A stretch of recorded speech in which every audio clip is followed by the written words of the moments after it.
everyone, welcome back to my YouTube channel. My name's Meredith E. Phillips and it is 2025. Here we are. We're halfway through this decade. That's weird. Okay, anyway, I hope you've had a nice holiday season with family and friends and that you're ready to dive into a new year. I wanted to share with you my 2025 goals, especially when it comes to writing, so you'll know sort of the general direction I'm trying to go in this year. But if you have not yet had time to sit down and think through what do I want to do with the next 12 months of my life, it is not too late. I know we get focused on January 1st as like this arbitrary day where we have to start new things, and you don't have to do that. You can start today, you can start next week, you can start in February. So if you are here and you're feeling like, I'm already behind, I haven't figured out what I want to do yet, it's okay. You can still sit down and make some goals for the year. When I sit down to make goals, I like to think through 3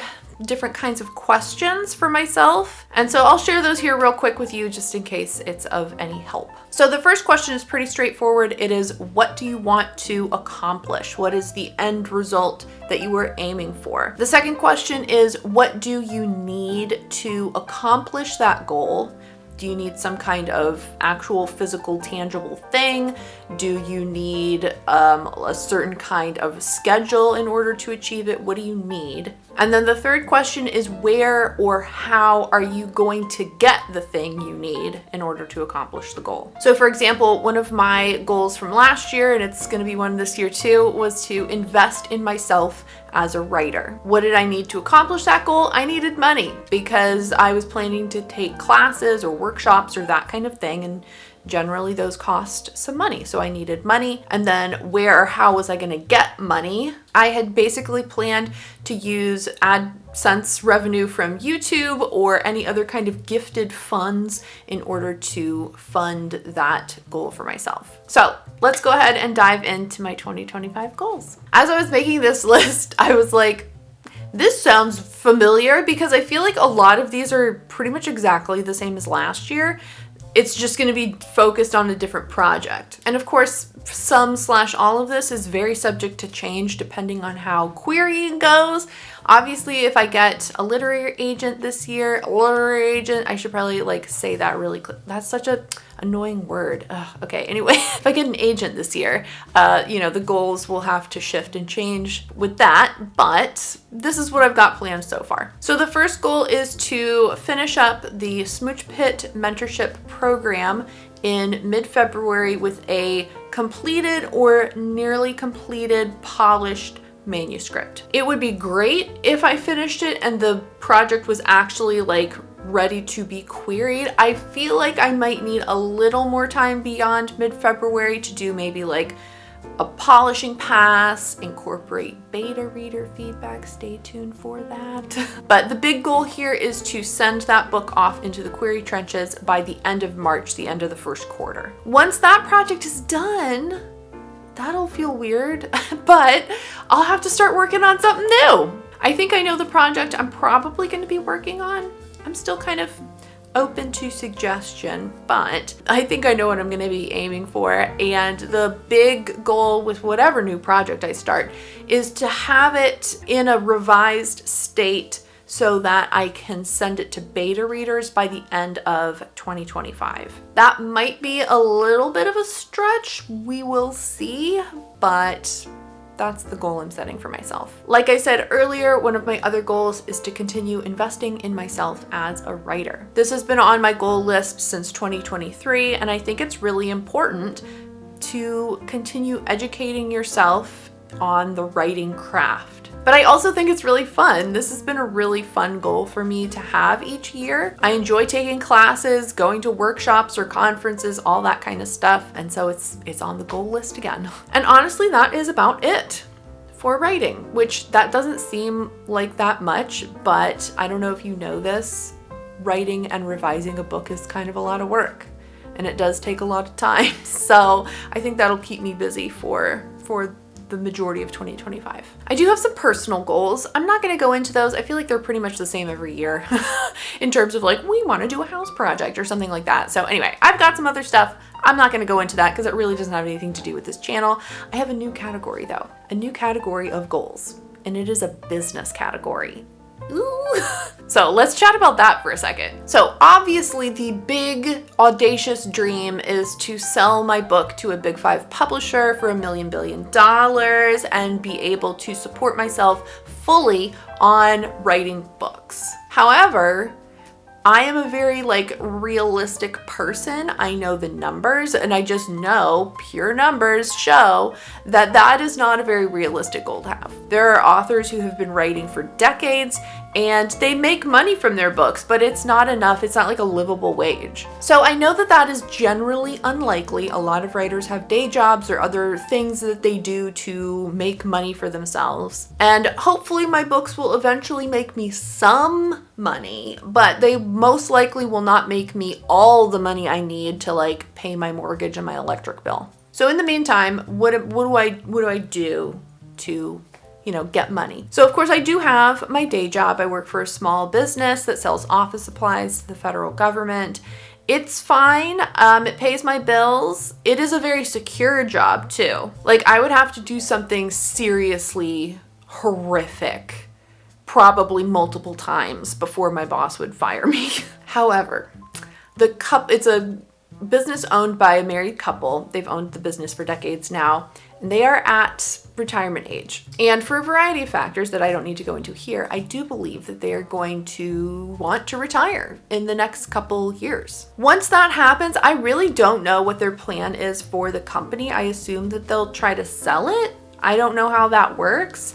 But of course, once a business is sold, the employees working for it, do you want to work for the person who bought it?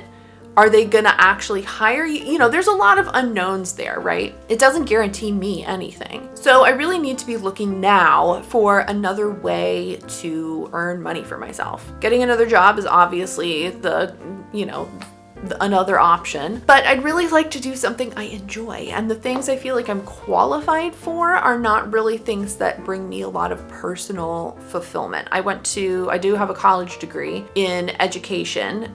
I don't want to go back to the classroom, especially now. Oh my gosh, no. I'm very qualified to be, personal assistant in an office, operations management, purchasing, receiving, customer service. I can do all that kind of stuff, but is that anybody's dream job? I don't think so. So I'm sure I could find another job in the area where I could utilize those skills, but I don't really want to. So in 2025, I would like to explore what a self-employed career in editing might look like. One of the tiers I have over on Patreon includes a 10-page critique. And part of the reason I made that a perk for that tier is I did think it would be of interest to a lot of people, and it has been. That tier's been pretty full the entire time I've had the Patreon, which is great. Thank you very much if you've signed up for that tier at any point. But I also wanted to use that as a way to sort of test myself and see,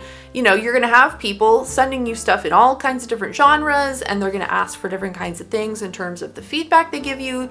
Do you like this enough to want to do it as a career? And I really love it. I really love it. I love reading other people's work and working on analyzing it. I'm not doing editing, grammar editing. I don't feel qualified for that.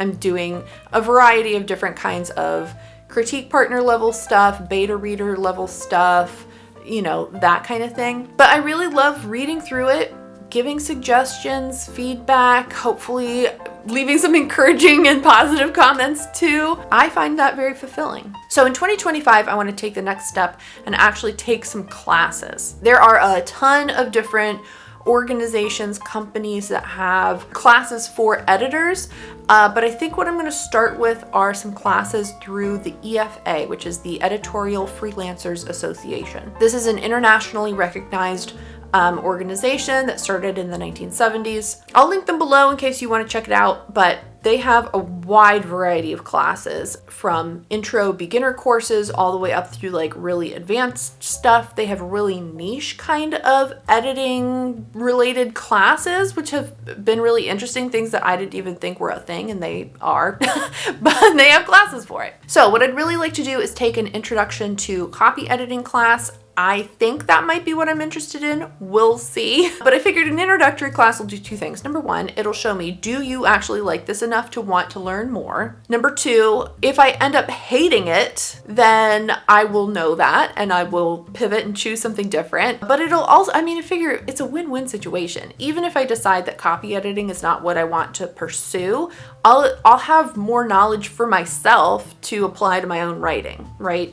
So I really don't feel like there's a downside here. But if I love it, of course, then they have like, you know, more advanced classes. They have line editing, they have proofreading, they have all kinds of developmental editing. They've got everything. The goal here is to educate myself, get some like certifications of some kind. It's a little weird. There's not like some sort of, this is the official thing. If you want to be any kind of editor, you need to take these classes right here, and then you will get this degree or this certificate or whatever.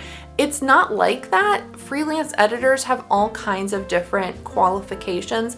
And to me, it's really important. If I'm going to put myself out there and say, hey, let me edit your book for you, I better know what I'm doing. There's a lot of people you see where they're like, I have this editing service, and it's like, well, how are you qualified to do this? I do not want to be the person advertising services for which I am not qualified. So 2025 is going to be the year where I figure out, you know, what part of this do I want to do? Because there's a lot of different types of editing available. Get myself educated to a point where I feel comfortable saying, hey, here's my qualifications. Let me work with you on your project and ask for money in return, right? So yeah, that'll be really exciting. I am planning to start that in like March. I want to get through the end of this Smooch Pit program and wrap that up. And then there's a class, I think it either starts at the beginning of March or the end of March for like an intro to copy editing. I'd like to take that one. I do want to say a huge thank you to anybody who watches my videos here, everybody who supported me over on Patreon. I have been taking the funds from my YouTube AdSense, from the Patreon folks, and I actually created a new bank account to like put that money aside, and any kind of class I'm going to be able to take, whether it's like a writing related, you know, invest in myself as a writer kind of class, or one of these, you know, educate myself on an editing service. All of that is going to be paid for by you guys essentially. So thank you again very much for watching my videos, commenting and all that kind of stuff. Everybody who supports me over on Patreon, I really appreciate it. That is the way I'm going to be able to fund this. So a lot to explore this year in terms of business, which is not something I've ever thought I would be really doing, but here we are. Smaller sort of goals to go sort of into the business category, I guess, is I would like to focus a little more on my YouTube and Patreon pages. My YouTube channel does grow, but the growth pretty historically, the entire time I've had this channel, I feel like it's gone up steadily, but it's always very slow. So I would like to explore some ways to grow the channel a little more, get a little more engagement with the content I post and that kind of thing. I have ideas for how I'd like to expand the Patreon page and things like that to hopefully get a little more income for myself from those little mini streams. They are very mini. They are little teeny little mini streams at this point.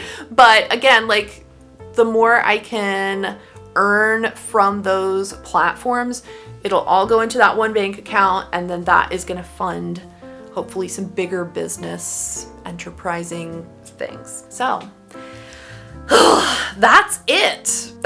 2025, we're gonna have a good time this year, huh? I'm really excited to get started. I'm excited to see where we'll be by the end of the year. Definitely let me know in the comments, what are some of your big goals for 2025? I'd also love to know if there's anything in particular you'd love to see on my channel or perks you'd like to see over on Patreon. I'm very open to suggestions, so let me know all that in the comments. And hopefully we'll have some big wins together this year. I do plan to be back next week with the first vlog of the year. That'll be exciting. I haven't vlogged in a minute, so we'll see how that goes. But for now, if you liked this video, give it a thumbs up. And if you haven't already, you can click the subscribe button. I usually post videos on Fridays. Thank you so much for watching. I hope you have a great rest of your day and a great 2025. And I'll see you next time. Bye.